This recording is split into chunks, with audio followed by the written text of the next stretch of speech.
Барлықтарыңызға сәлем. Сіздермен бірге Рахымжан Дулат және де Учашева Дильназ.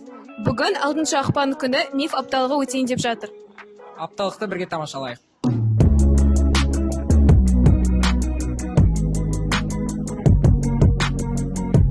Ашылуы туралы ойыңыз. Бүгін ИФМ пән бірлесінің апталығы өтті, яғни апталықтың бірінші ашылуы өте жоғары деңгейде өтті айтуға болады.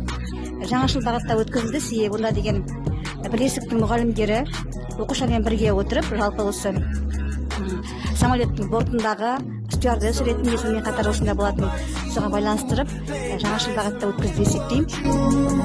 School Airlines компаниясының ұшағы нөмір 41 рейсін орындайды. Біздің ұшуымызға 5 метр биіктікте өтеді.